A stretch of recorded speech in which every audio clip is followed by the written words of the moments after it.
Lep pozdrav želim vsem skupaj, predvsem pa našim gostom.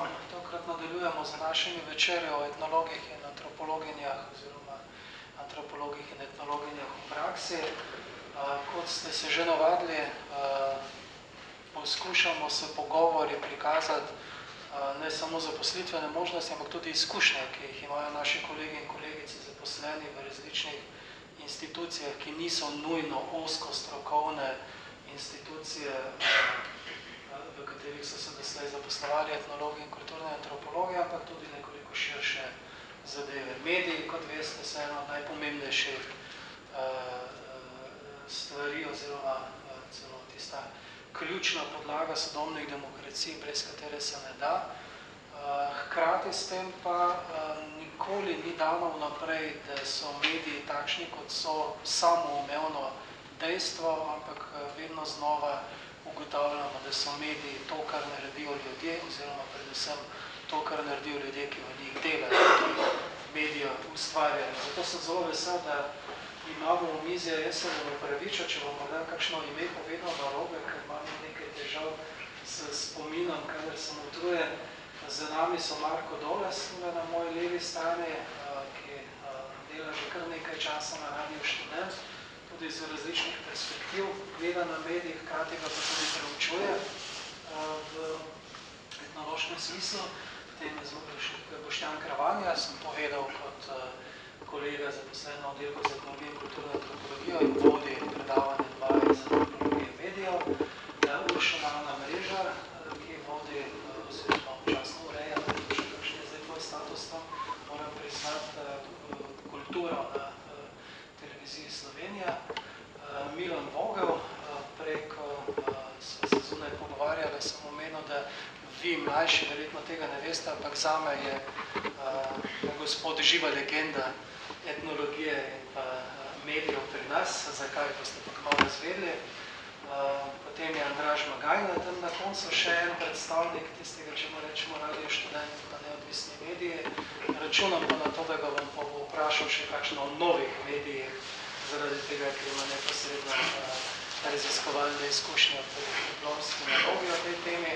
In na skrajni levi, še z moje strani seveda Jane Weber, redaktor oziroma urednik se na Radio Slovenija, mislim, da trenutno na Radio 1. Prvi program Radio Slovenija.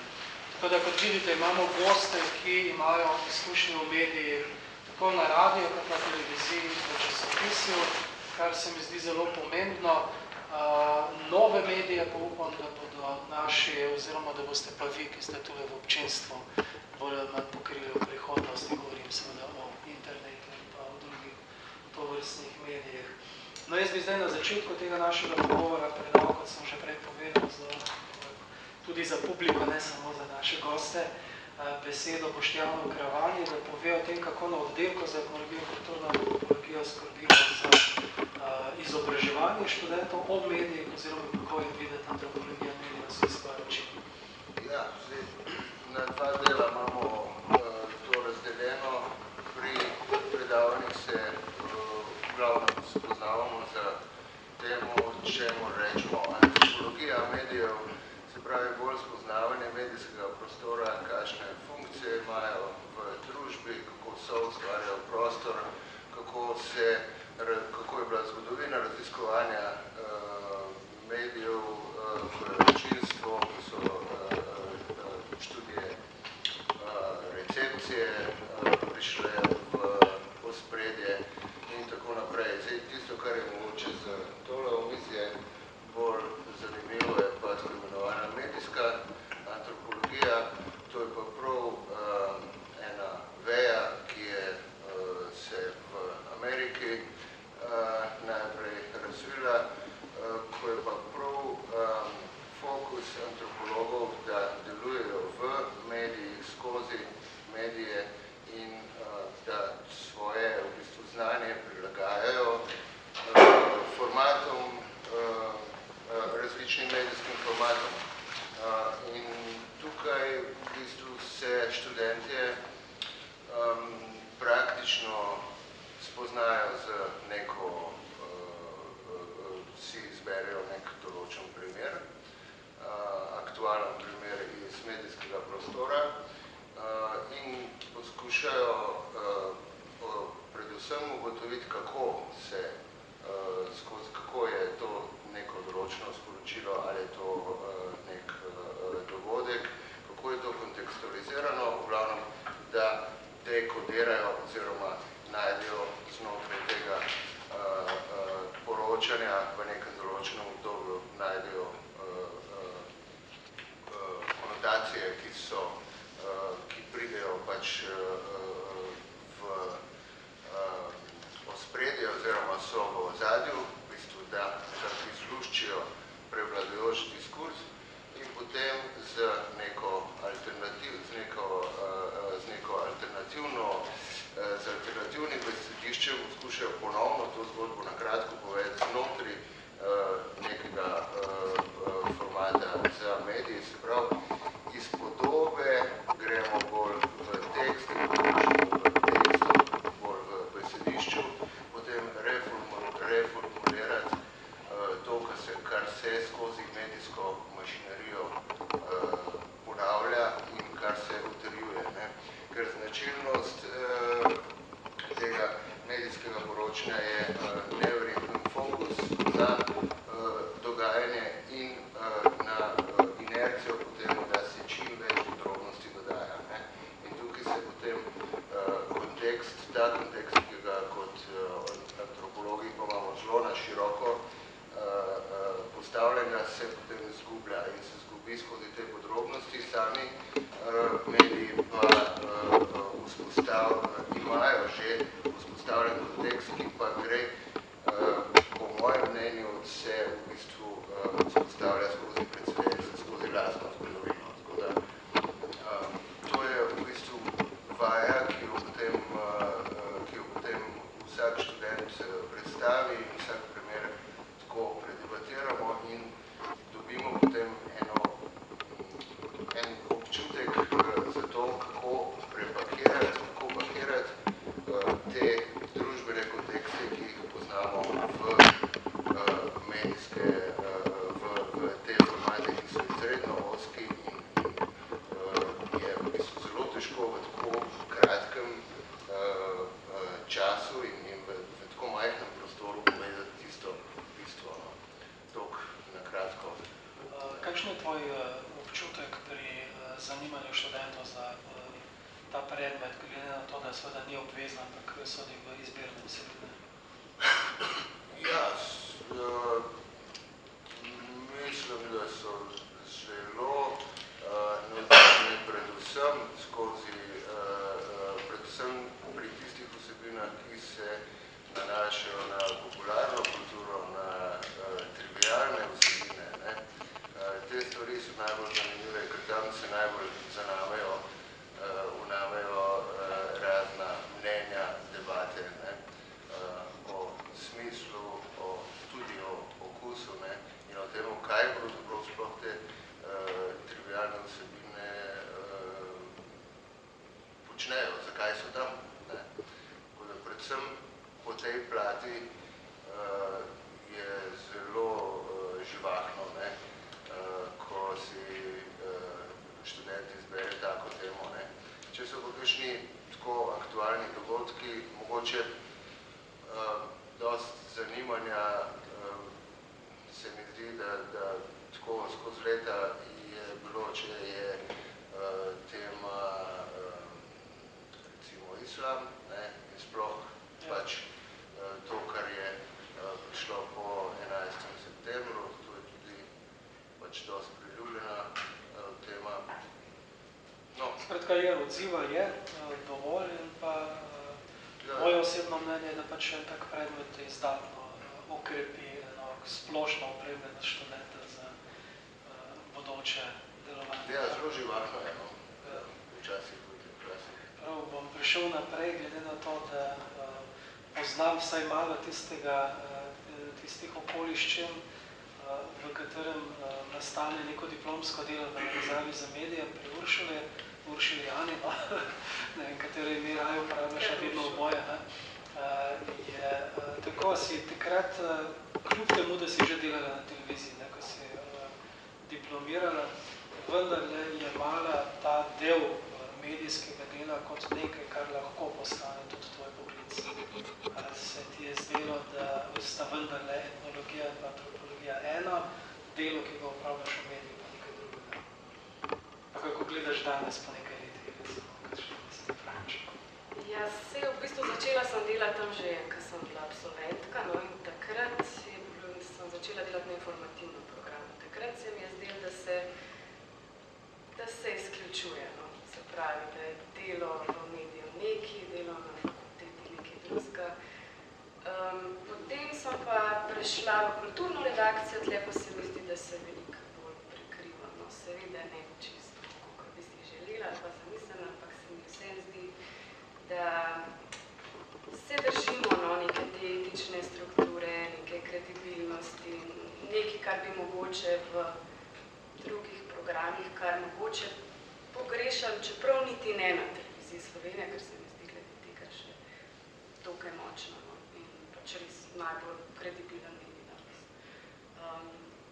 Zdaj pa ja, no, nekako še vedno je preveč ozko, no, mogoče se mi zdi, da nekak dokumentarni program, da tam bi se še najbolj dal, ne, se pravi, da bi se prekrivalo to antropološko, etnološko znanje z uporabo medija, ker si dosti prosto v tem, kako podajaš stvari, ne, ker si avtor scenarija in kot scenarist pač lahko S tem, da ti si pač končala študij že v času, ko smo že dajali tudi pozornost v našem programu medijem in pa popularne kulture in sodobnemu življenju. Potem, ko pa gospod Milan Vogel je pa študiral še v tistih časih, ko to še ni bil del predmetnika na etnologiji, pa ste vendarle pristali v medijev. Kako ste pa pristali na medijev? To je pravzaprav zelo daleč nazaj še, ker moram najprej reči, da takrat sta bila še dva predmeta. Je bil predmet A in predmet B. In jaz sem imel pod B slavistiko, ki mi je potem koristila zelo. Kako sem pristal v tem? Jaz sem takoj po diplomi sem šel za nekaj časa v muzej naravne, ampak so pač družinske stvari bile take, da sem moral v Ljubljano se priseliti. In sem začel delati kot novinar najprej, potem sem bil pa več kot 20 let na naših razredih takratnih kot urednik. Tako da sem prav kot pišoči novinar spet začel delati po propadu naših razredov, to mislim, da je bilo leta 2000. No in takrat sem prišel v kulturno redakcijo Dela in sem po svojem imel srečo, da sem dobil pač področje, ki mi je bilo blizu, to je kulturna dediščina. Seveda je to zelo širok pojem, ker je bilo treba pokrivati, ne moš noben časopis nimati tega, da bi samo imel specializiranega novinarja za eno tako področje, ampak je bila tudi zraven še zmeraj slavistika, pa je bila kaj se jim zgodovina, pa vse to, tako da je bilo dosti široko. Ampak je dalo, glede o kulturne dediščini se dalo kar predvsem. Tudi posebej še potem etnologija kot specifična. Potem... Če smem dodati, tudi mi precej imamo za pokazati, ne? Govorim nasploh za stroko. Zdaj, kako delovati ali pa delati kot novinar v enem časopisu, to seveda daleč ni odvisno samo od tebe, čeprav je tudi veliko odvisno od človeka, ki je tam. Ampak je odvisno od tipa časopisa, je odvisno od aktualnega urednika in še eno kup takih okoliščin. Ker recimo veliko je od novinarja odvisno, če predlaga, da neko temo predlaga, kako je predlaga, da je utemeljiš in to. Pol je pa seveda odvisno od urednika, ali to sprejme. In urednik je pa spet v tem vkleščen v neko splošno politiko časopisa. Ali je to zanimivo, zdaj seveda ne neke starine niso več zanimive in to, ali ima nekaj zgodbo, ko jaz kar malo ošice, da bi ko slišal, to, da mora vsaka reč imeti zgodbo in po možnosti romeno. Pa kaj kdo razume kot zgodbo? Ja. Tako da to je velik okoliščin, v kjer se postavlja. Hvala, bom še potem kasneje nekaj vprašal. Me pa zanima, če v občinstvu poznate naše razglede oziroma razglede, če veste, za kaj gre. Samo malo starejši še poznamo to zadevo. Ne? To je bila v bistvu samostojna publikacija dela, kolikor se jaz spominjam, ki je izhajala na 2 tedna. 14 dni, na 2 tedna. In ne vem, če si lahko danes predstavljate na 2 tedna dobiti, mislim, da je bilo vsaj 40, če ne 50 strani vsega skupaj. Ja, tam nekje okoli 40 strani formata današnjega dela, manjšega dela, oziroma sobotne priloge, približno takšen format je bil. In to samo humanistika, družboslovje, znanost, tako naprej, z zelo poglobljenimi teksti. Skratka, to ni bila kar neka revija. Danes je nekaj podobnega, se imenujejo Pogledi, ampak je pa to zelo daleč od tistega, kar je. Če lahko v to skočim. Naši razgledi so začeli izhajati 53 leta. In so bili mišljeni kot 14-dnevnik, kjerom se lahko objavi, kar se druge ne more. Tako da je bilo veliko teh prispevkov. In recimo, ko sem jaz začel 79 leta, je bil zelo zanimiv tako imenovan uredniški odbor. To je bil uredniški odbor, ki se je shajal tako na 2 ali pa 3 mesece.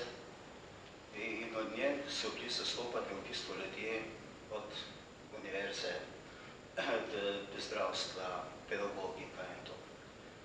In če recimo omenim par ljudi, recimo prihajajo redno Bojan Štih,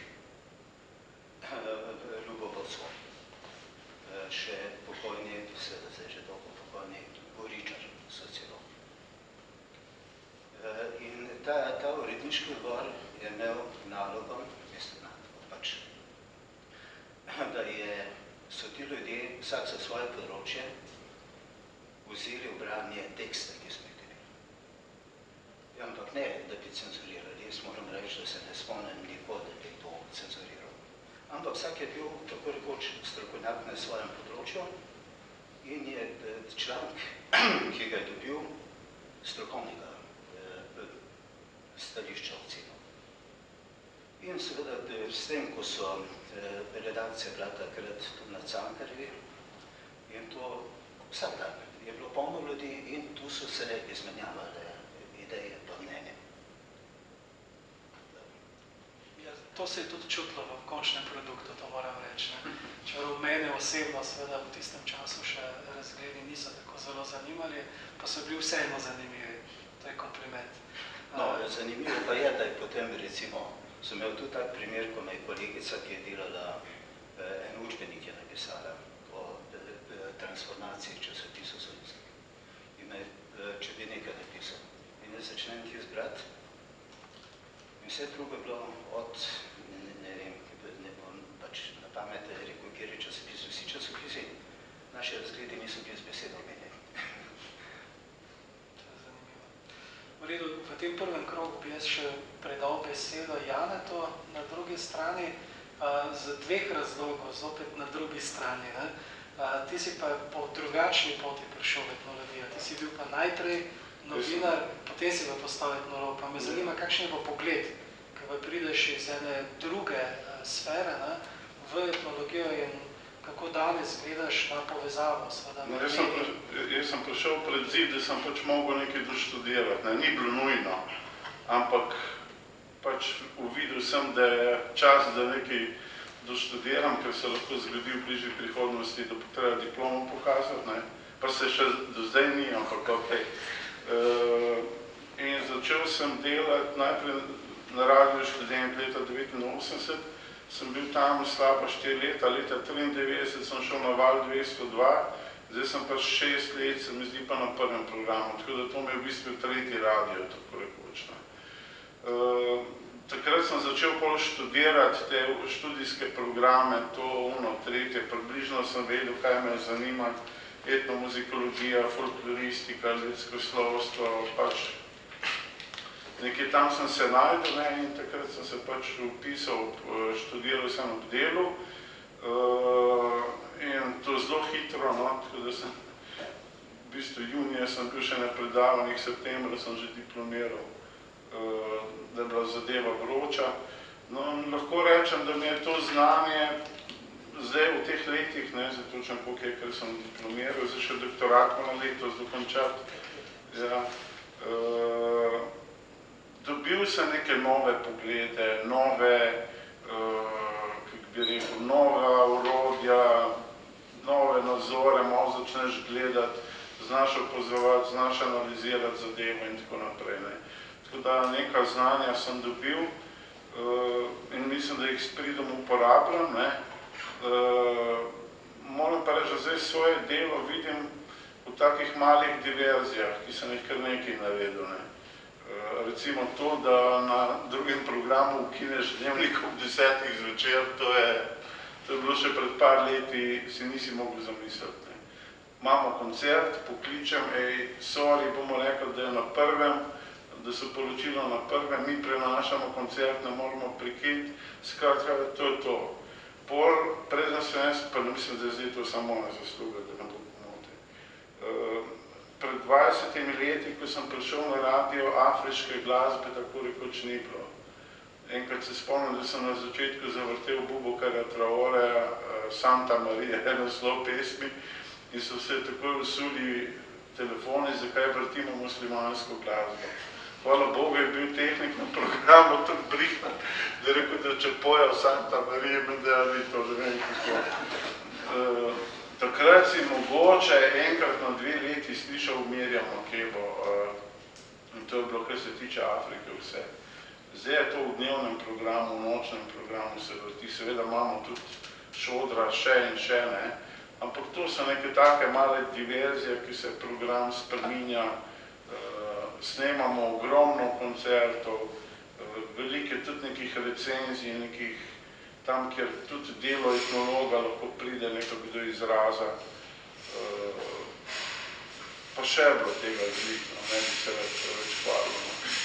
Skratka, mislim, da etolog, kulturni antropolog, da pač v takem mediju, kot je radio, da lahko najde nekako svoje mesto. Govorim zdaj bolj o sami glasbi. Zdaj, če pa malo razširim radio, se pa seveda še vedno dogaja, da kadarkoli je govora o prispevkih, ki se dotikajo etnologije, imamo Janeza Bogataja, Damjana Ovsca pa Dušico Kunaver. To so 3 abonenti, s tem, da seveda ne vidim problem samo v urednikih in v teh 3 ljudeh, ki se venomer pojavljajo, ne vem, kako se ne naveličajo tega, to je njihova stvar. Problem je seveda tudi nas, v študentih. Mislim, da ni dovolj, da 4 leta študiraš, pa tiste knjige mečeš levo, desno, moraš težiti, poklicati na razglede, poklicati na poglede, jaz sem bil pa tam, ne vem, odkril sem to, pa to bi vas zanimalo, pa začne z malim člankom, čez pol leta in že poturiš 2 strani in pa tako naprej. Mislim, tlele več nekaj iniciative bi pričakoval od študentov in mislim, meni se zdi katastrofa, da nekdo doktorira in da ni referenčen avtor v slovenskem prostoru, vse do neke mere. Moraš pisati, moraš delati. Hvala za to kritiko. Bom vprašal še. Lahko sem eno repliko na to, ko ste rekli, da so zmeraj Janez Bogataj pa Damjan Ovsec pa to. Jaz to že dolgo govorim in enkrat sem tudi eno kolumno na to temo pisal, ampak to smo videli. No, ali pa vse sem rekel, po najmanjši liniji, ti za te človeka veš, ta pa ta zna govoriti. Recimo, je bil, so bili Škrabčevi dnevi, se ve, da je največji strokovnjak Jože Tokolišič, je na radio govoril o Škrabčevih dnevih večni stavej.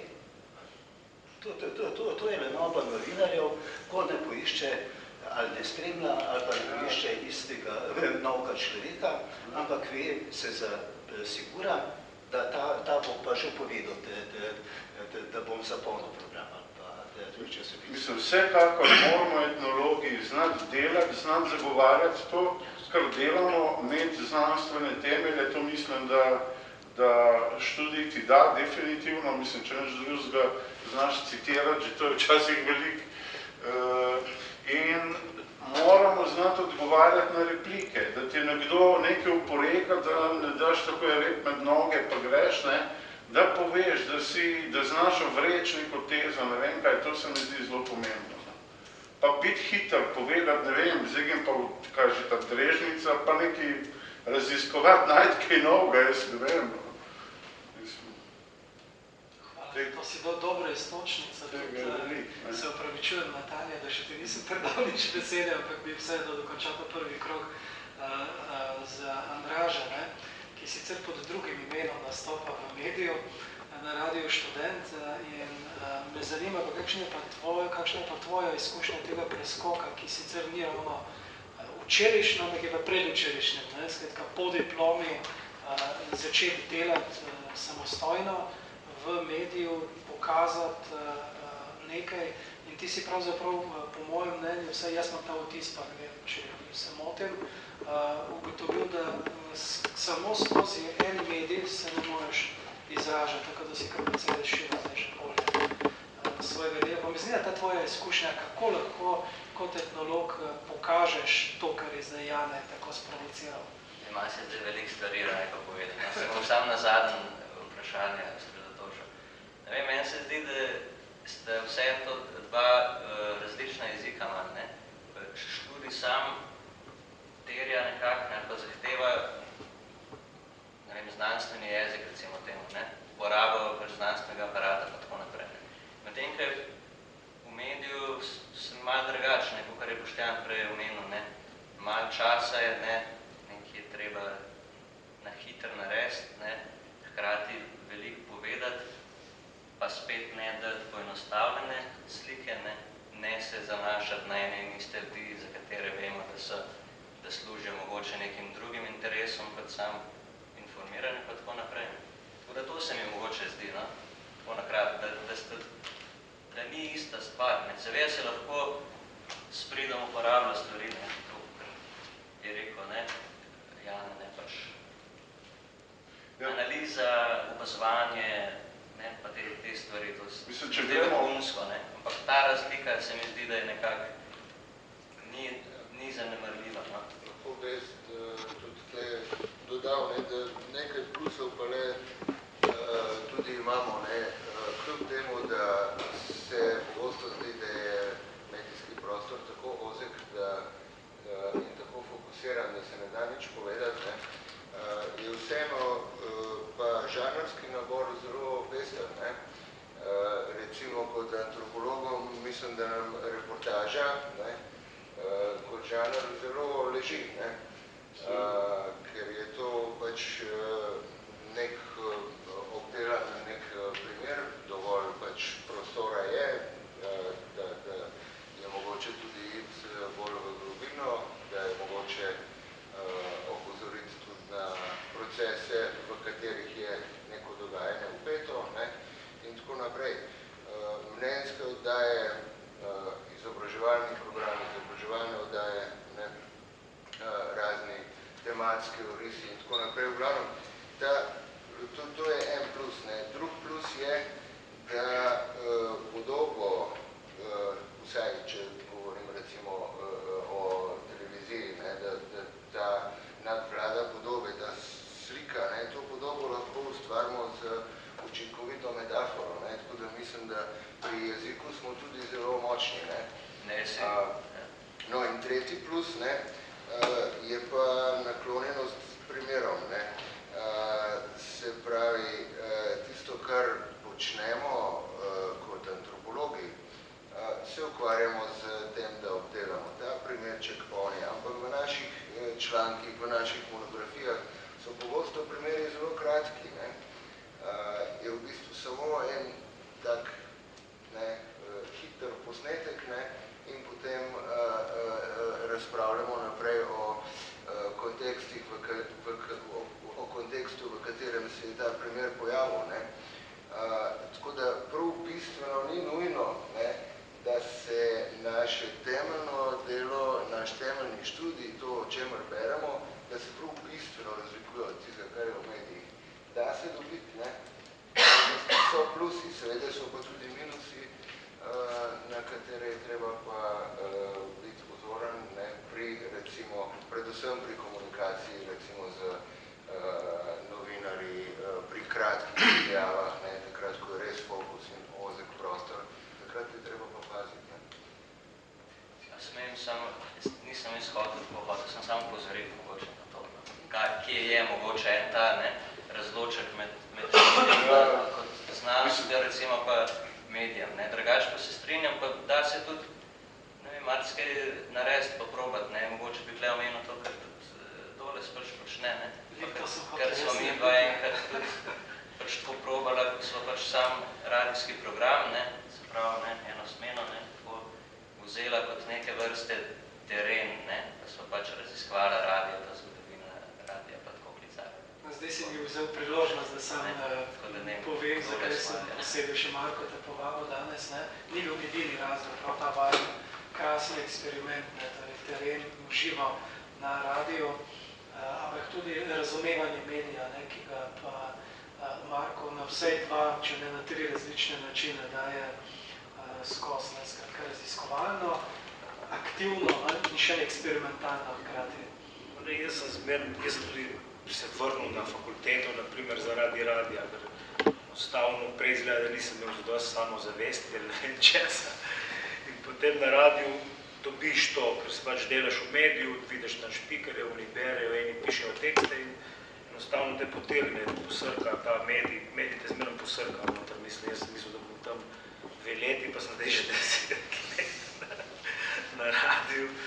In na nek način potem, ko priješ pa na fakulteto, je pa res to, da dobiš, kako rečemo Jane, da imaš ta orodja, ti dosti pomagajo, ker so tudi na nek način podobna. Mogoče so še celo nekateri pristopi antropološki boljši kot novinarski pristopi, kot pač novinari uporabljajo, ker tudi imaš tam priliko na študentu srečati iz FDV-ja ljudi in dostikrat se izkaže, da naprimer s filozofske fakultete ljudje bolj razumno pristopajo k stvari, ker nekdo, ki je prav naučen za delovanje v mediju. Po drugi strani pa zopet opažaš, naprimer, te, ki so bolj na filozofijo nagnjeni, ali pa tako, pa tudi malo predolge tekste pišejo v eter, ko se jih pač bolj težko prebaviš, če nisi res fajn načitan. Tako da se to je tipičen, radio študent je tipičen medij, mogoče malo specifičen, kot je naprimer ars specifičen v glasbi. Mislim pa, da se da na vseh področjih najti povezave. Jaz sem rečemo, ni bilo druge opcije, kot muzeologija za diplomo, pa bomo pa delali muzej radija študent. Pa so pa tudi se stvari začele tudi razvijati res zanimivo, naprimer v tem smislu. Jaz nisem si niti mislil, imel sem željo pisati v radiju, potem se mi je pa kakor ta muzeologija pokazala, kakor ena rešiteljica, pa mogoče sem malo slab na teorijah, na teh stvareh, pa se mi je ta praktičen, aplikativen del tega pokazal, naprimer, da se da mogoče tudi stvari aplicirati, ker medije... To sem imel v misli, ja. Zdaj, samo to bi še te vprašal, si mimo grede že sam načel, pa me res kar precej zanima. Ti si imel približno 10-letno pauzo v študiju. Pa me zanima, kakšna je bila razlika, si občutek kakšna razlika v programu?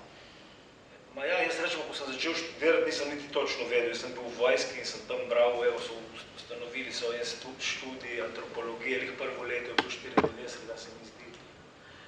In mi je bilo tu, ne vem, antropologija se mi je zdela taka učena beseda. Prej sem bil jaz gradbenik, nisem imel te neke družboslovne izobrazbe. Sam tam, da mi je rekel ta Fox statike, je rekel, če tega ne boste znali, pa pejte kaj na stopnice od filozofske fakultete sedeti. In pa smo bili v vojski, so nas tam perali s temi puškami, sem rekel, ne bom niti puške, niti bagerja in sem se pol odločil nekako za to etnologijo. In srečo sem imel samo ta vesela iz Postojne, no, ko organizira z mojima mlade, on je tudi študiral, pa Vito študiral, potem so se celo dvakrat skupaj vrnila. On me je bolj malo tako odprl sploh pot do tega. In on mi je razlagal že te novejše stvari, ko pa niso bile takrat še tako prisotne, mogoče na, ker rečemo 94, da so bili še res starosti, tam niso bili še Kremenšek in vsi tako, da si mogel biti. Je bila taka kar tradicionalna, sem tudi bil všeč, jaz nisem tega dela, pa tudi nisem zavrnil, jaz še zmeram to jamljem, kot kar celoto, ne vem, nimam s tem takih težav, kot mogoče novi študent. Ne prav, glede medijev me zanima, da v bistvu tam v zgodnih 90-ih še antropologije medijev nismo imeli. Ja, glede medijev, pa takrat se pa niti na študenta nisem mogel poškoditi, sem ga sam, se mi je zdelo tudi tako nekaj specialnega, da nisem niti pomislil, da bi šel tja, se nisem čutil, da bi bil sposoben. Ja, zelo tako deluje, ne, kaj prideš, pa malo vidiš. Pa zgubiš, ja, Zdaj, v zadnjem letu, dveh je kar precej naših študentov, ki se odločajo vendarle, predvidevam, da tudi zaradi tega, ker jih opogumimo za antropologijo. Mogoče bom prej bolj mogel iti, sam to bi mogoče še enkrat poudaril, zdaj, ko razmišljam za ta študij dodiplomski, recimo. Pa to je sam medijopis. Čisto vsaka stvar ti prav pride v mediju. Psihološka antropologija, antropologija medijev, antropologija spola in spolnosti, to je vedno aktualno in ljudje radi poslušajo, ne vem kaj ne. Da ne govorim o teh mojih glasbenih zadevah, etnologija Balkana, ne vem, če sem omenil. Vedno imaš neka znanja, ki se nanaša na neka krizna območja, ne vem kaj in zna politična antropologija. Mislim, cel kup je teh predmetov, ki so dobesedno pisani na mediji. In jaz se že v bistvu 20 let srečujem z novinarji, ki so samozaverovani, radio, vidijo tisto svoje čebrnanje, če bi bilo po njihovo, bi sam nakladal celo službo na radiju.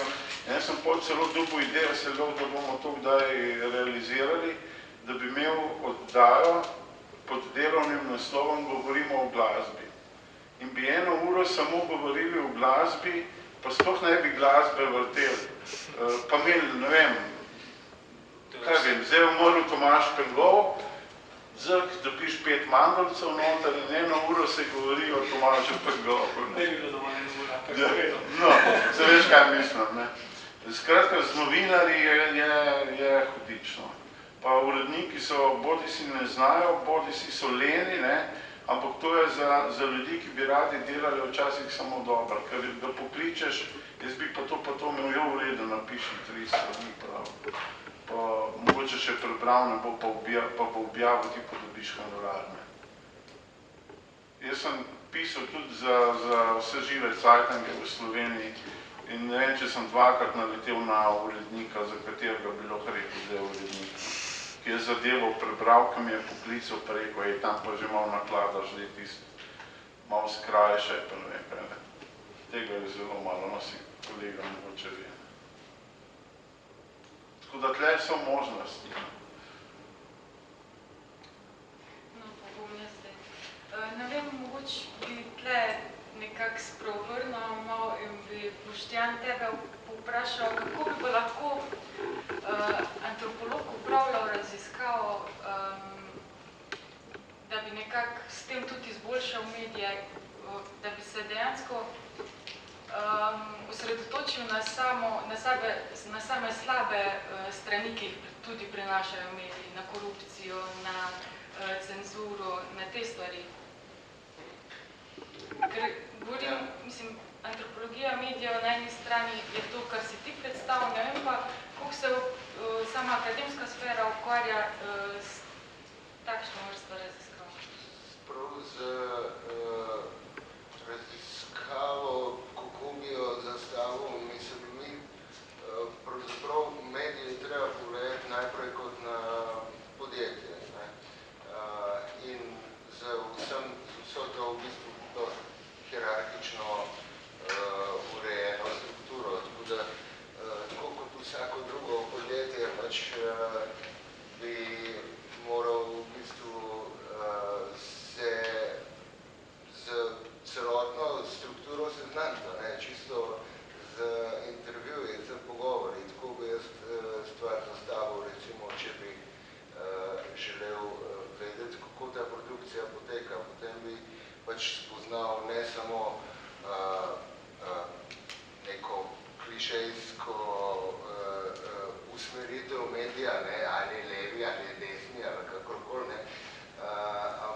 kakšen tip medija je glede na to, kdo v samom mediju dela. Seveda je to potem odvisno od številnih povezav, ki jih imajo ljudje in med sabo in navzven. Ampak dejansko se inštitucije nikoli ne pogovarjajo med sabo, ampak so to vedno ljudje, ki delajo inštitucije, plus pač tisti, recimo, stalni gostje, ki se jih vabi iz tega onega razloga. Skratka, krog tistih, ki so ustvarjajo en določen medij ali pa nek miselni tok, je pravzaprav čisto obvladljiv etnografsko. Se zelo hitro nekako zapre in potem je pa stvar, od tam naprej je bolj stvar interpretacije, potem kako znaš stvar tudi razumeti in pa primerjave z drugimi tokovi in drugimi mediji, ki so pa v drugačnih pozicijah, v drugačnih razmerah. Tako nekako, če sem odgovoril na to vprašanje, ne vem, a je to, kar si hotela vedeti. Ne vem, zdaj, ko smo že v temi, bi mogoče še za vse, ki ste pač že dolgo časa delujete v medijih in me zanima, kako je svobodo v medijih že v prejšnjem režimu, recimo, in tudi danes, ne vem, če lahko pokomentirate. Ja, jaz imam samo cenzuro na nek način.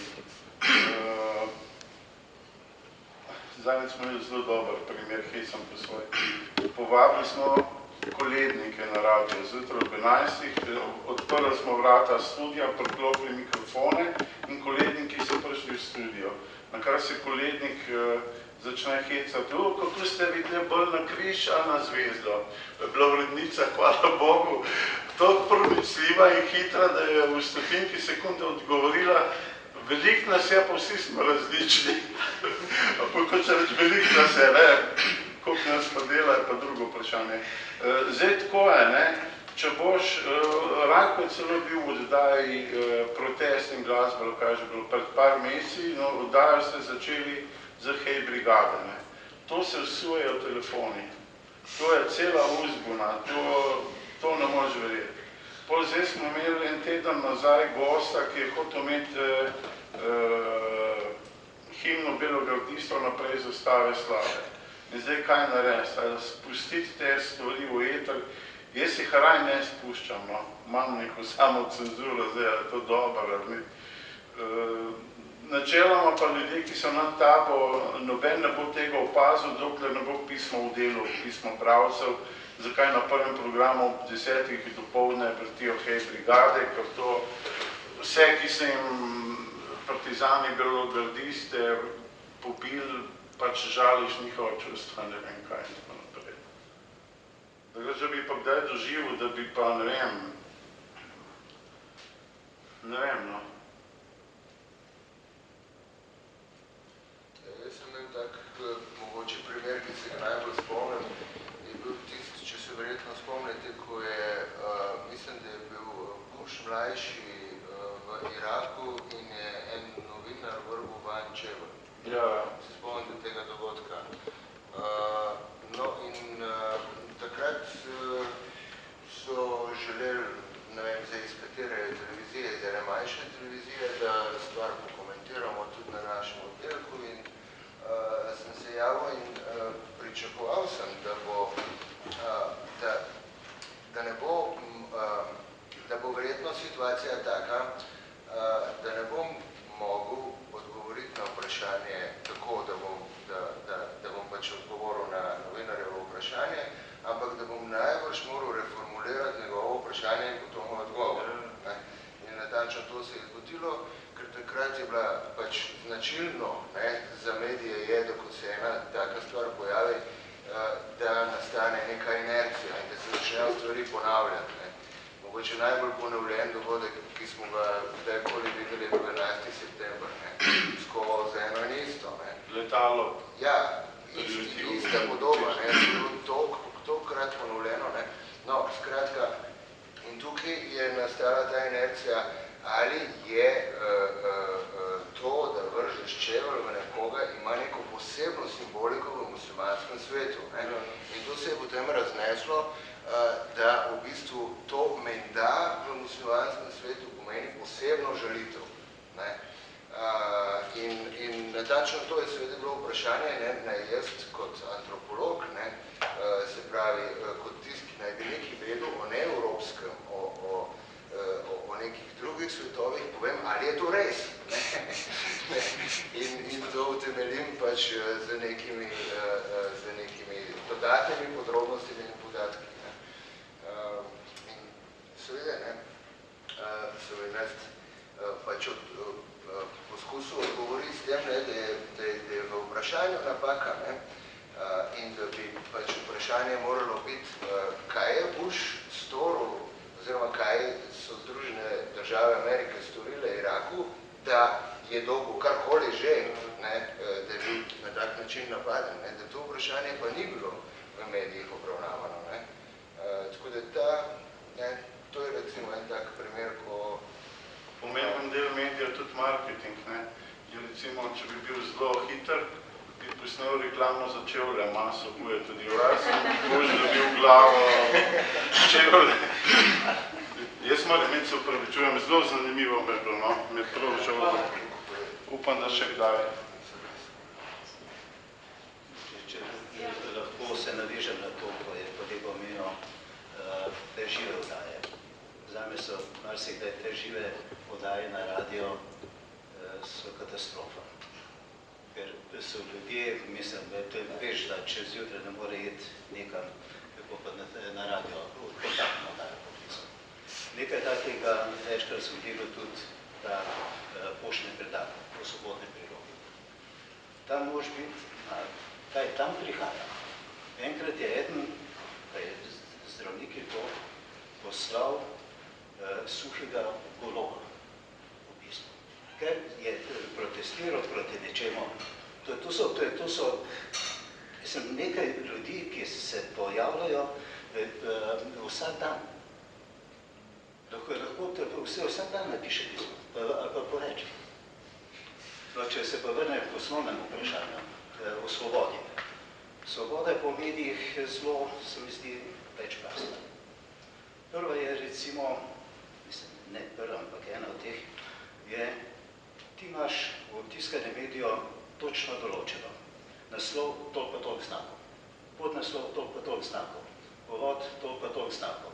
Tekst do znaka, toliko pa toliko dolžina. In to nujno gre na račun kvalitete tudi. Absolutno. Drugo je tudi, kot si je sam privoščiš.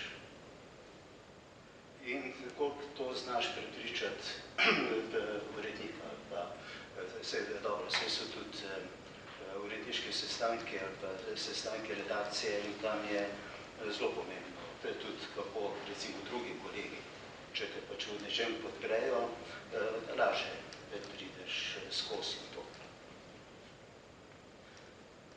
No, čeprav, da jaz moram reči, v vseh teh letih, pa sem se pravi od 75 leta bil v glavnem o tem, v novinarstvu, jaz sem samo enkrat doživel telefonski klic in to znane političarke Lidije Šentjurc, ker sem naivn, ko sem začel pisati, sem nekaj pisal o krščanskih socialistih, kar je bila prepovedana tema, pa jaz se tega nisem zavedal.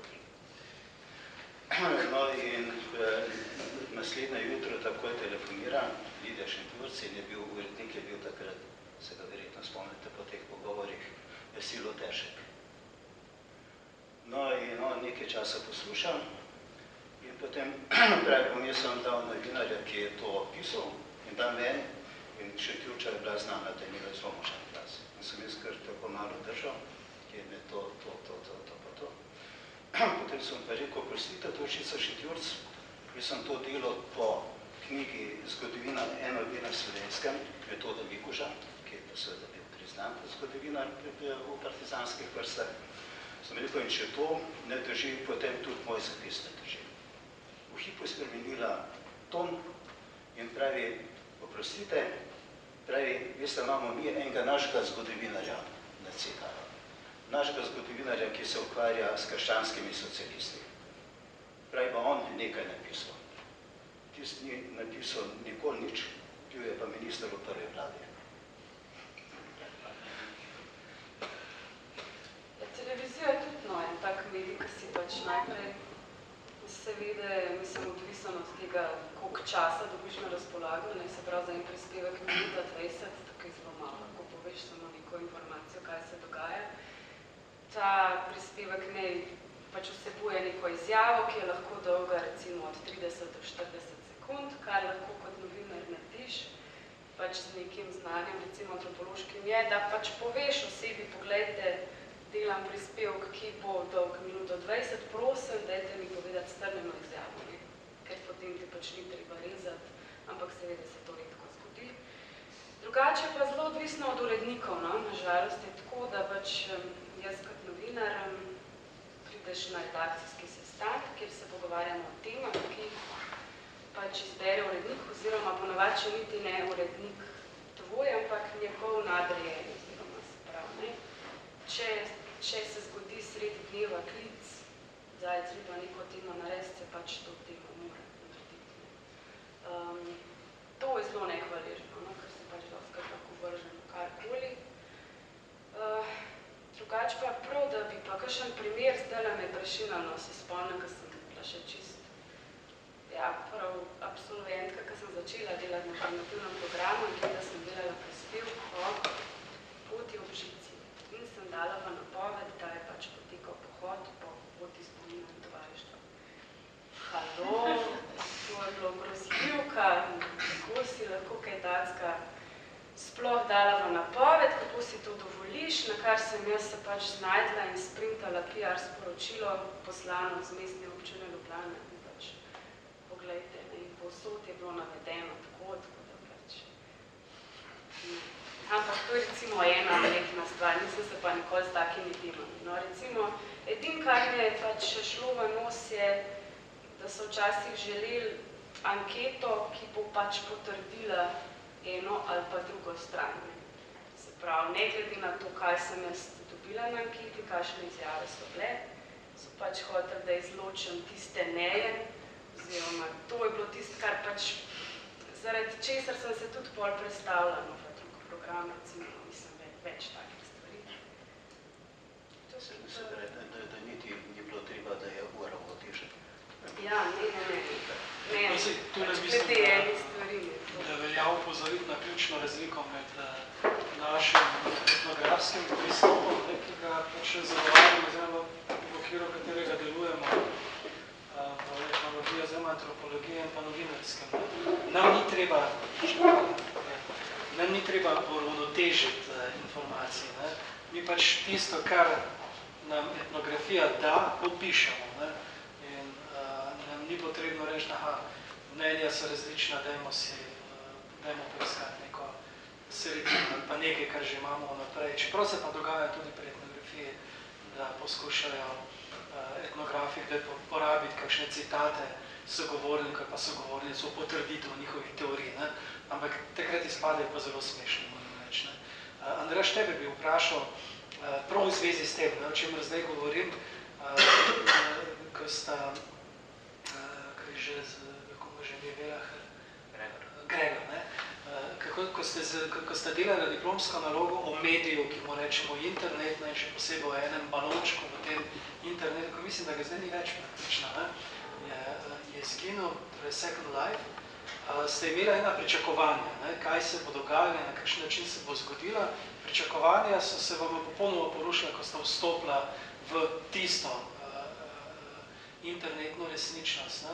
Pa me zanima, je ta izkušnja tega virtualnega sveta tudi neka popotnica, ki bi jo bilo smiselno omeniti kot medij, ki ga ne poznamo, ne razumemo, pa imamo neko potrebo, zdaj govorimo o etnografiji medijev in podobnih stvari, ki jih nažalost za zdaj še ne razvijamo tako, kot bi jih morali pri nas. Kaj meniš zdaj po nekaj letih? V čem točno? Etnografiji medijev, potrebi po etnografiji medijev, etnografiji interneta kot takšnega in pa sploh o prihodnosti takšnega medija, ko v bistvu tisto, kar ste vidva preučevala takrat, oziroma kar sta se vključila, ne živi na nek način več in mi smo imeli na internetu bistveno več stvari, ki niti niso zaživele.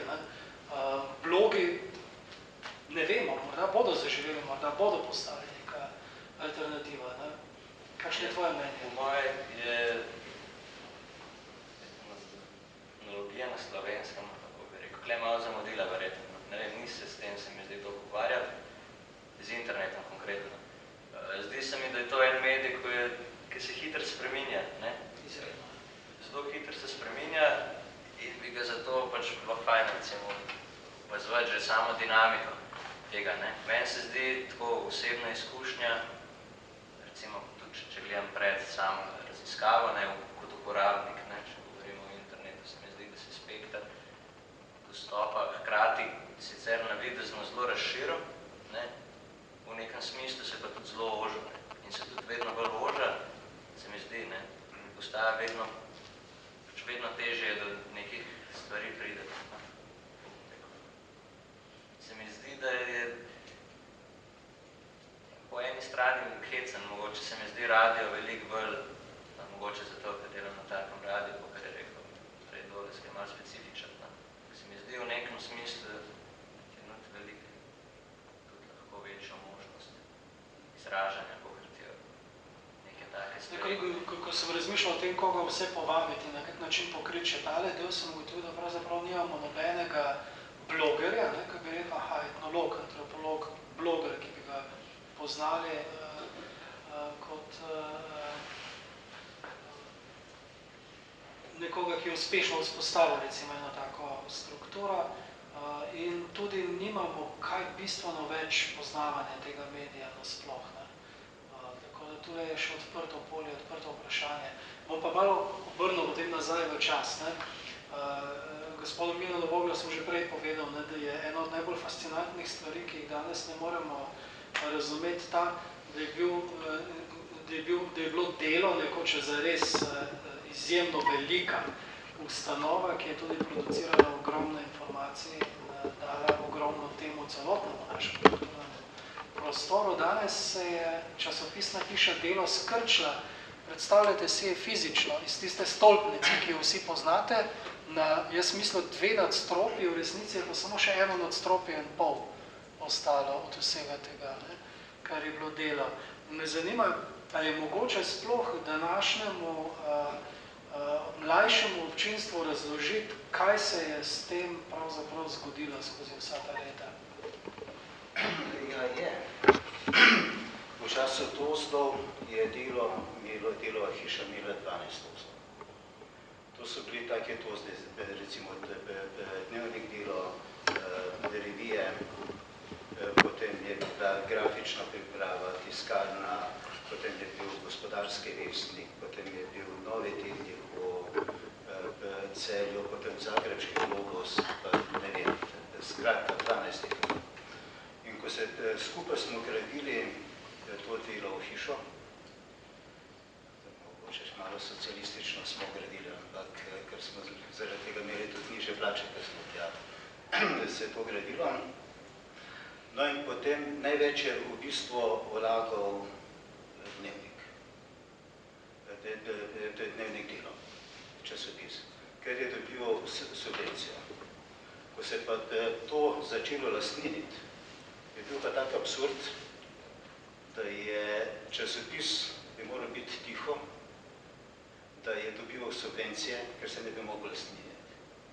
In so drugi pograbili, od revije Gospodarski vestnik pa to, so pobrali druga nadstropja, te Delo časopisu je ostalo pa tako rekoč najmanj od vse.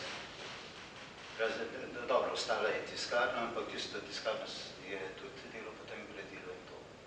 Tako da tu mislim, da je takrat, ko se je začelo lastnine, ko so začela postajati samostojna podjetja, je to propadlo. Glavni razlog, vse tako, ker pač mi tam mislimo, pa se pogovarjamo, je bil ta, da je moral časopis biti tiho, ker se drugače ne bi mogel lastniti. Ena od stvari, ki so današnjemu poslušalstvu nekoliko manj znane, so subvencije. Mi vemo, da so tiskani mediji od dnevnikov do tudi revijannega tiska, so vsi preživeli s subvencijo države. Tam do leta 1991. No, samo pa tako, da je recimo Delova sobotna priloga imela tudi 120.000 naklade, kar je danes. To je skupna naklada vseh dnevnikov v Sloveniji. 120.000 in še odradi po celi Jugoslaviji, ker je bila dobra. Kaj mislite, ima ta klasičen tisk svojo prihodnost še naprej ali ne? To je zdaj res tako vprašanje, ja. Ja, jaz mislim, da ne bom rekel za večino, ampak za dosti ljudi še zmerno. Jaz si ne znam predstavljati, da bi zjutraj kao bil pa v računalniku delo prav, ali pa karkoli drugega. Imam časopis Cajtnik predstavljam. Mlajši si to že predstavljajo. Ja, se. Mi pa ne. Čeprav da isto je, recimo, to se nekatere stvari se ponavljajo. Ko je televizija nastala, se je govorilo, zdaj bo radio propadal. Ko je elektronska knjiga nastala, zdaj bo knjiga propadla, pa se še vse nekako drži. Pa Uršula, bi še vprašal, prej si omenila posebej, da je izobraževalni program tisti, v katerem vidiš največ možnosti za etnologa oziroma antropologa. Lahko gremo malo bolj v to še na televiziji, na televizijske medije. Se konec koncev, televizijske medije ima isto težavo, kot vsi drugi mediji zaradi interneta in dostopnosti, pa vendar se prilagajajo in tudi, da ne bo pobralo. Ampak ta izobraževalni del me pa še posebej zanima. Bom mogoče še bolj natančno vprašal, koliko je etnolog, antropolog pri nas usposobljen za to, da sploh lahko začne delati na izobraževalnem programu. Kakšno je tvoje mnenje glede tega? Jaz mislim, da bi mogli odpreti vrata.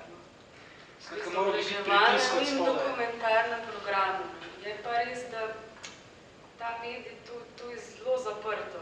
Pač pri nas mislim, da je televizija skoraj edina zdaj v Evropi, kjer ima še vedno zaposlene ljudi na dokumentarnem programu. Pač drugje je to vse projektno poteka. Se pravi scenarij, prideš s scenarijem, potrdijo, delaš. To bi bilo recimo zelo dobrodošlo za antropologe, to pa zdaj še vedno zaprt krog. Se tudi sama v končni fazi zelo želim, pa sem pač zdaj člen v kulturi. Ker enostavno imaš par ljudi, recimo pač s etnološkimi temami, sigurno največ se ukvarjajo Jadran Strle, ampak se pač obravnava, kot da je edini, in pač nažalost potem tako ostane. Ampak se mi zdi, da seveda so pripravljeni. Jaz se spomnim z fakultete, pač prvi stik recimo tudi s kamero, pa s tem jezikom televizijskim, da to je vsem specifičen jezik. Tlej sicer govorimo, da so vsi mediji enaki, ampak radio ima svoje specifike, pač časopis, televizija, kar je meni zanimivo pri televiziji, ne glede na to, da si ti časovno omejen, ampak to je tudi Boštjan prej omenil, ene stvari lahko lansiraš, marsikaj lahko zaviješ v nek celofan, pa daš to gledalcu, pa nekdo bo opazil, nekdo pa ne. Ker pač tukaj je ta slika je v bistvu nadgradna nekega teksta. In pač nekdo še malo drugače vprašal, na televiziji Slovenija, na vseh programih so oddaje o znanosti, v tistem božjem pomenu besede, ne govorimo zdaj o humanistiki in o kulturi, v zelo nenavadnih terminih, kolikor jih je. In tudi kadar imamo neko okvir teh oddaj, so pa tudi narejene na en, bom rekel, zelo nenavaden način. Je pa splošeno, tako nisem odvisno, v kater termin grejo. To je tudi zelo. Pa me tu zanima, je kakšna priložnost za komunikacijo v znanosti oziroma podobne usmeritve prav z tega profila etnološkega, antropološkega, ker konec koncev vedno znova ponavljamo na predavanjih profesorjev, tisto Wolfovo maksimo, da je pač antropologija najbolj humanistična med znanostmi in najbolj znanstvena med humanistiko. Kar verjamem, da še vedno velja in smo na nek način že skoraj da nagnjeni k temu, da bi posredovali ta vrstna znanja iz enega konca do drugega. Predvsem se mi zdi, da se pač potrebno prilagoditi, nažalost je tako. Pač vsak program ima pa svoje specifike, vsak urednik ima svoje zahteve, nekako točno to je, ne vsi težijo k tej neki senzacionalistični zgodbi in pač ti zgodbo moraš predstaviti in ponavati tako, da bo všečna in to so že neke omejitve, ki jih pač imaš. Je pa pač še vedno veliko možnosti za to, da nekaj narediš na način, ki bi bil sprejemljiv. Se pravi, je, ampak predvsem je mogoče pomanjkljivo to, da ni znanja zadostnega, predvsem kar se urednikov tiče, no ali pa pač teh, ki določajo, kaj v programu bo, ne. Torej bi iz tega sklepal, da si moramo prizadevati, da bomo tudi ne samo novinarje usposabljali, ampak tudi urednike. Ja, v bistvu za prodati idejo, ne, to bi recimo mogli usposabljati. Kako zdaj lansirati to svojo idejo, tako da bo pač... Nisi prva, ki je to rekla za tem omizijo. No, jaz mislim, da mediji so sploh, bi morala biti naloga medijev izobražati. Ne samo prek programov izobraževanja, prek recimo prilog znanost ali pa to, ampak mediji morajo biti tisto, ko ljudi izobražuje. Na vseh področjih, recimo na malo nižje, malo više, ampak izobražujeti mora, ne pa poneumljati. Radio študent zagotovo ne ponavlja, ne? Tudi to mi je bilo recimo zanimivo pač. Da radio študent zagotovo ne ponavlja. Kar je zabora, ne, pač nekateri si mislijo, da so vsi neumni tam. Samo niso po moje tako, tukaj inteligenten folk se tam zbira, mi se je zbiral tudi v 70-ih ali pa v 80-ih ali pa v 90-ih, se mi zdi, da so bili zmerali ljudje dokaj razmišljajoči, tudi so zapolnili kar precej medijev, kar se ne zdaj govorimo, da se nekaj hvalimo, za res večino ljudi šlo skozi radio na en ali pa drugačen način, ali so bili politična redakcija, ali so bili špikeri. Dosti ljudi v medijih se je direktno preko radija, ker moramo tudi vedeti, da radio je bil v tistih letih, res je imel vrhunsko opremo, za rečemo 71 leta, tudi je bil praktično primerljiv z Radio Slovenija, naprimer, tudi potem zdaj z leti se je pol tudi s tranzicijo se je tudi malo zmanjšalo, imamo več tako vrhunske opreme, mogoče nismo več tako napredni, tudi še posebno v tehniki, ne, ker je premalo teh študentov tehničnih let, se premalo angažirajo v tem smislu. No, tudi to me je še zanimalo, glede na to, da imate tudi ti, imaš, Andraž, koliko se spomnim, izkušnja s tehniko, ne, na Radio Študent. A je res, da izginja ta, o čemer smo rekli, nekoč tehnična kultura? Ljudje znajo popraviti te aparature, da znajo za njima ravnati. Pa ja, mislim, da to je splošen trend. Ne, ampak izkušnja tam prav dela, ker vem, da vedno si našel v te tehnične službe na Radio Študent nekoga, ki sem da to tehniko res dobro spoznal. Ne? Pa me zdi, če mlajši še prihajajo, ki imajo to nagnjenje do tega, da zadeve res obvladajo. Malo, ne? Kar je rekel Doles. Čeprav je pa treba je povedati, da je prišel v zadnjem letu Makis, ne, iz Grče, tehnik, ne, tle pač dela, živi in tehnik. On je pa tudi nek štrom, pa to in je zveza zdaj, da se prek telefona rampa pride. Nema precej stvari, oni z računalnika, kar obvladajo. Skratka, z veseljem sem omenil še pojem tehnične kulture, ki je popolnoma zginil iz našega obzorja, ne. Nikoli smo ga kar dobro poznali. Zdaj kupaš novo, pač, ko se pokvari, ja se ne treba več s tehniko ukvarjati. Ne vem, mogoče meni se zdi, tle sam še bi dodal, no, tole se bi dopolnil, pa navesil bi se na kolega, da se mi zdi, da je Radio Študent ohranil to, da pa je ostal medij, ne. Se pravi, da izobražuje, da tja vsak let prije veliko novih ljudi, da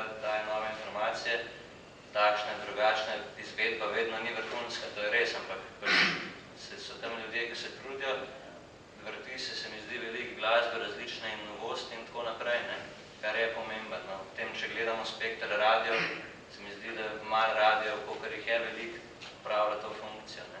Recimo komercialne postaje se mi zdi, ne vrtijo nove muzike, nimajo poročil svojih, ne? Vse je pač zaradi nečesa drugega, ne delajo radio v bistvu, ne? Ampak pač ga prodajo. No, pač jaz, naprimer, ko sem delal na Postojnskem radiju, tam je bilo 5 frekvenc, so pokupili vse te propale radije v Logatcu, vse in potem sam reklame so šle različne. Pač imel si server in ker je program, ker je bil čas za reklame, so šle ene reklame za Cerkvenco, ene za Logatec, na vsak oddajnik druge reklame in potem spet program naprej. Praktično in poročila pa je tako od tega, kaj ne mediji, če so bila pa je po celi Sloveniji ista. No, se jaz sem rekel, da je to mislim mogoče malo teoretično, jaz mislim, da bi bilo treba v Sloveniji več kot polovico radijskih in televizijskih postaj ukiniti. Ker recimo, kar se dogaja na teh lokalnih radijih, če tam malo poslušaš, mislim, da najhuje pri tem pa je, da tam postajajo zvezdniki. In to lokalni. In se imajo potem v slovenskem merilo za pomembne ljudi in ne vem kaj. In s tem, ko je toliko teh kičastih lokalnih radijev, ljudi ne poslušajo več nacionalnega radija. To imaš, recimo v Novem mestu, mislim, da imaš 3 radijske postaje. Preveč istega vedno škode. Natalija, imaš še kakšno vprašanje, preden pozovemo občinstvo, imaš? Bi še prej Skrajni čas, da damo občinstvo še malo besede. A smo že vse povedali, vse načeli?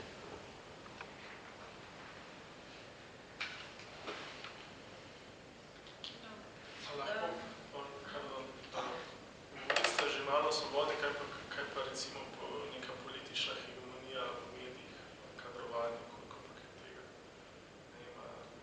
So politično orientirani mediji, kakšne so po vaših izkušnjah, recimo, da so pritiski od politike? Jaz mislim, da zdaj, da bi jih tako direktno, zdaj so ekonomski pritiski. Zdaj to recimo, da konkretno za delo tam je veliko ljudi se upokojilo, redno ne zaposlujejo, izkoriščajo jih neznansko. Jaz sem ravno danes bil tam in je recimo, včasih je imela ena tajnica eno uredništvo. Zdaj ima ena tajnica po 3-4 uredništva. Recimo ima, ista tajnica ima zdaj celotno kulturo, ima celotno zunanjo redakcijo, ima panoramo in mislim, da še nekaj. Mislim, tu so zdaj ljudje obremenjeni in to za zelo slabe plače. No, sam mi res, da ni bilo političnih pritiskov tudi na delu, dobro veste, z sestanke z urednikom Sobotne priloge, čist neposredno iz politike. Stavkom ne morete si prvoščati opcije, mislim, ne morete si prvoščati pisati slabo opcije, ki je zmagala na volitve. Naslednji dan je pa pospravil pisarno. To je čist neposredni političen pritisk. Ja, pa zdaj ne. Ne, se pravim, ampak so pa zdaj v zadnjih letih kar bili. Ne vem, da res tako visoko nisem sigurno, da bi mene kdo.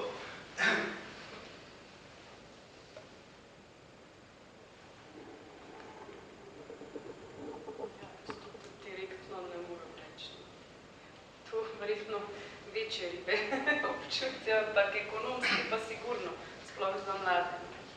Seveda, ker si honorarci brez pravic in moraš delati vse, kar urednik zahteva. Če ne, je pač veliko. Se pravi, v zadnjih letih prekarizacija tega poklica zelo močna. Je. Tam so dobre novinarke že 8-9 let, mislim, so tam delajo, pa še zmeraj niso redno zaposleni. No, jaz moram reči, da sem se namerno izognil tej točki o privatizaciji medijev in o teh prekarnih odnosih, v katere so prisiljeni ljudje, ker sem hotel malo bolj optimistično zastaviti ta pogovor. Je pa res, če imamo kakšen problem, potem ljudje tukaj ni nobenega dvoma v to. Vse to ni samo mediji. Ne, to je povsod, to je čisto povsod. Hotel sem samo to reči, da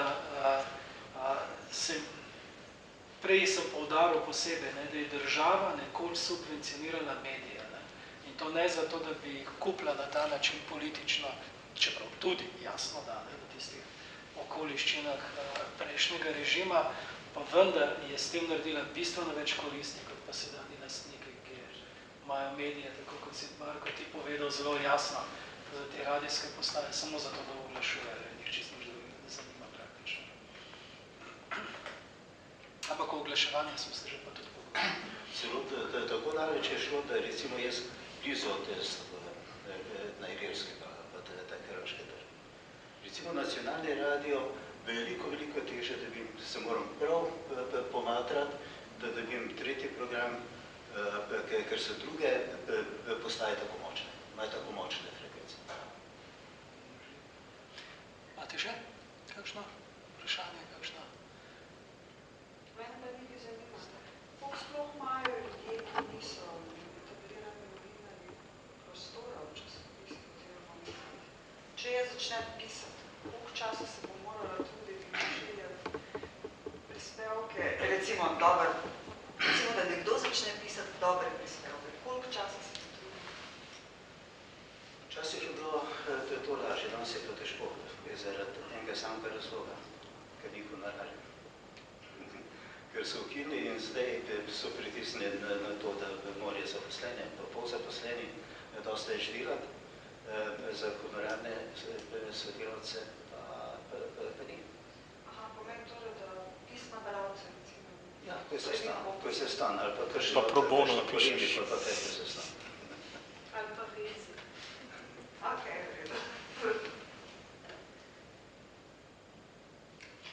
Ne pozabi tega, kar je Jane prej povedal. Ja, truditi se vem. Ne gre za to, da se trudiš, ampak čisto preprosto, da je potrebno pokazati v pravem trenutku, da enostavno imaš dobro podlago o tem in to lahko prevaga. Tudi v tako groznih razmerah, v katerih smo zdaj, se bo to dogajalo. Jaz sem pa čisto prepričan, da se bo ta težnja k prekarizaciji končala preprosto zaradi tega, ker pod ničlo ni mogoče iti. Lahko se obrne samo še navzgor. Zdaj pa smo tako globoko, da v bistvu ali imaš medije, ali jih pa preprosto ne bo več. In potem jih bo potrebno na novo sestavljati skupaj in tudi družbene pogodbe se bomo na nov način sestavljali. Boste pa vi tisti, ki se boste morali boriti za to. Mi bomo precej manj lahko naredili. Zdaj govorim za generacije. Glede tega sem precej bolj optimističen, kot bi mogoče bilo prav. Tudi glede tistega prejšnjega vprašanja, v časopisih, če se bojo obdržali, v bistvu se je trend obrnil. Tukaj je že prišlo očitno do ničle, ker sem zadnjič prav raziskavo iz, mislim, da nemška, ampak praktično po vsej Evropi se je trend že obrnil. Vsaj nehala je padati naklada, večina je pa začela spet rasti. No in tudi izkazalo se je, da najbolj učinkovito, recimo na najbolj dolgi rok so preživeli ti skupnostni mediji. Torej, ko imamo kooperative oziroma zadružne medije, ko imamo medije, ki delujejo v nekem interesu kakršnekoli od lokalnih skupnosti, naprej zdaj govorim predvsem o radijskih medijih tega tipa, ti so preživeli tudi najhujši napad neoliberalizma. Medtem ko pa rumeni tisk, pa toliko, ko gre navzgor, tako hitro tudi izgine. Tako da, glede tega smo res lahko upravičeni, optimistični. Hvala za te podatke, moram priznati, da jih nisem še zasledil. Jaz bi zelo rad končal z optimizmom. Sam še en komentar bi bil. Se mi zdi zdaj, v zadnjem času sem opazil to zelo zanimivo otroško izobraževalno oddajo Infodrom. To se mi zdi, da mogoče bi znali biti kar perspektivo še za malo več naše tematske inkluzivnosti, da bi se pogrešal, me zanima, če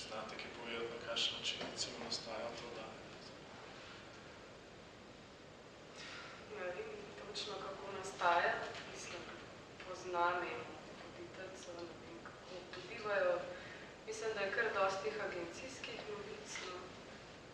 To, kar pa ne vem pa točno. Oziroma pač zanima me, zakaj tega ni več, ne? Zakaj šele to pozno se zdi, da je nek tak trend, da se pač mlade in pač otroke, ki prihajajo v mladost in odraslost, pušča čim bolj izolirane v nekih balončkih.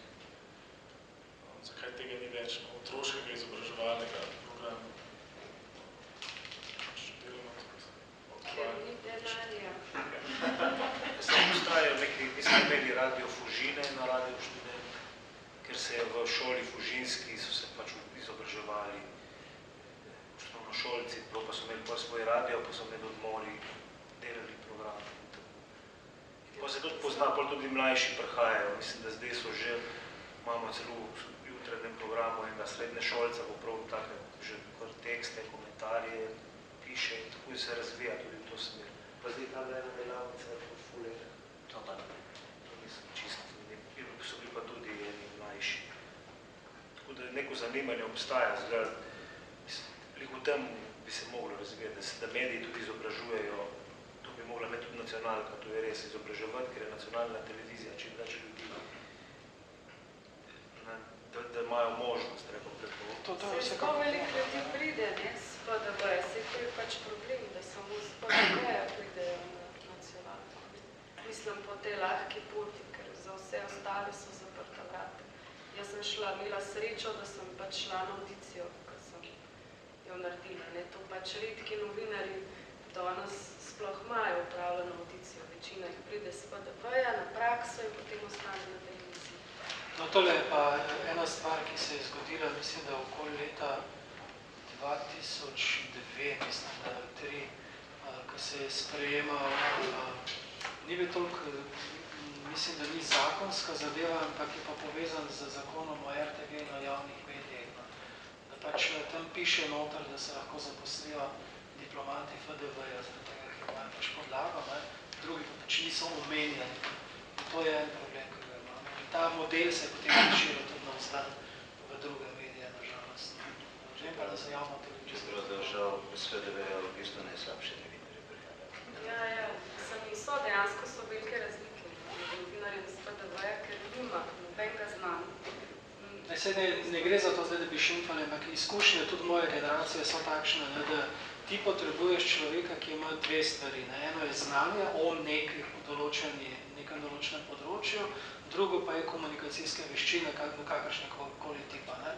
Veščine pač dobiš lahko skozi prakso, skozi usposabljanje, medtem ko pa znanje, ne, če ga pa nimaš odprej disciplinarnega ali pa multidisciplinarnega, preko smo imeli A in B študije, to bilo, ali pa dvojni študij, zdaj imamo ponovno dvodisciplinarni študij kot eno od opcij, ne, je pa vedno ena podlaga, na kateri lahko kasneje gradiš. Ne. In izkušnje so, da tisti, ki so se s takšnim znanjem zaposlili v medijih, so dejansko nekaj prispevali vsebin k temu. Ne. Je pa veščina pomembna, ne, ampak to je samo del medija. Jaz predlagam, da če nimamo več kakšnega komentarja o vprašanju, da zaključimo. Jaz bi se gostom seveda zahvalil, tudi gostoma, ki sta že odšla. Upam, da bo med vami vsaj kdo, ki se bo upogumil, da bo šel na kakšnega od medijev ali pa še bolj naredil z lastnimi idejami, rokami in tako naprej, z lastno trmo, en nov medij, ki bo pokazal, kako se lahko nekaj dejansko naredi, ker noben medij ni od vekomaj in za vekomaj, mediji nastajajo tudi na novo in včasih se splača začeti tudi iz nič, ne govorim pa predvsem o seveda novih medijih oziroma o internetu, ki je ostal na nek način v tistem oblačku, v katerem ga pač poznamo in tam je zvini kar precej priložnosti za to. Samo malo več samozavesti je potrebno, da se začne.